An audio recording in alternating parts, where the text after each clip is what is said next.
you or someone you know is battling addiction, it may seem impossible to kick the habit and get a clean start. But luckily, there is help right here in the First Coast, and it's at St. Augustine. Please welcome to the show, Jason, Lauren, and Chris with the Augustine Recovery Center.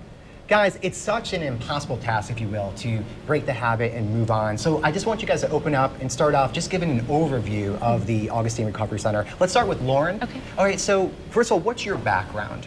I have my master's in social work, and I'm also in personal recovery myself. Okay, so obviously you're an expert in the field, but then you can identify with somebody that would be contacting you Absolutely. to help out. And you're one of the owners, and so is your husband, Jason. Mm-hmm. Jason, so how, what was your passion? How did you get into this? My own battle with addiction, and then recovery, and then beginning to work in the field, finding purpose in that, because up till that point I didn't really have purpose. I did a lot of jobs, but I didn't feel connected to anything. But I really felt passion for that, and it began as an entry-level position, and then it morphed into a career. And I'm home. This is what we're meant to do. So. And Chris, now you are part of the outreach portion, right? Yeah. You also have experience with addiction, and you're kind of like the first line of communication for someone who's reaching out to find more information. Yeah, I'm the first person that you're going to talk to if you reach out to the Augustine for help, and I'm going to inform you on the services we can offer. And if we can't offer services that you're particularly looking for, I've built a network so that we can find help for you regardless. All right, let's talk about what that looks like. So for families at home, they might have either a sibling, a son, someone who needs help, but you need that motivation, that first step to get started. So how does that work? Do they just contact you, and then do you have like a little interview? Is that how it works, and see if there's a fit to move on? So what would that look like? Yeah, so the phone call is going to start with, we're going to build a rapport, and we're going to ask you what the problem is. We're going to get to the problem. We're going to see how we can offer a solution. And there's a series of interviews that we'll go through, and we'll bring that case to the treatment team, and we'll go from there.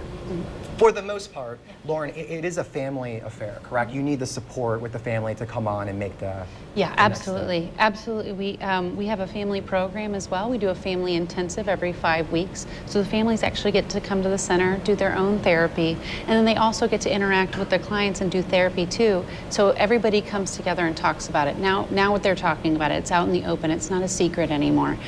We definitely bring the family in. We do weekly updates too for families. So we're always in contact with family members so they know what's happening with their loved one. and helping the patient along the way. Absolutely. And Jason, talk about the facility, because it's amazing. It's in St. Augustine. You guys do so many programs where you actually get out, and then the structure. So can you talk about that?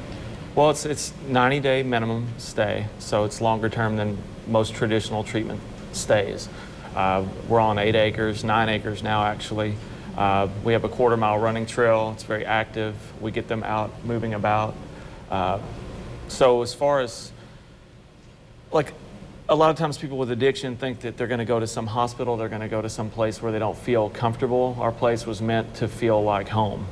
So the pressure is off and they get to actually move, because we want their entire spirit to move while they're here, because they need to wake up to their inner gifts. That's what they've fallen asleep to. That's what addiction really is you lose your purpose. And let's talk about, again, it's 90 days. There's a lot of 30-day programs out there. This is 90. What is significant about that? Why did you choose this when you were designing the program?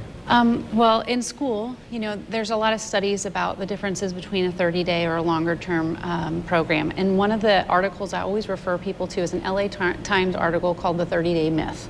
And there's a lot of studies that are cited in that article that talk about the longer success of a longer program.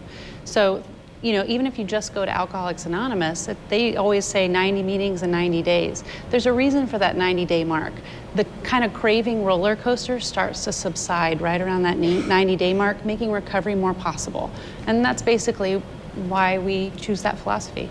All right, what I'm going to do now is just provide the information, and if you at home have someone that needs this information, you're in good hands. You guys are so passionate about what you do, and you have the experience living that life, so you understand what people are going through. Because again, a lot of people are scared of this. They don't want to make the commitment in 90 days. But again, you're in good hands. Here's the information, so you can call them at 904-217-0480, or you can go to AugustineRecovery.com. Thanks again for joining us and sharing the information. Thank you so much. All right, we'll be back right after this.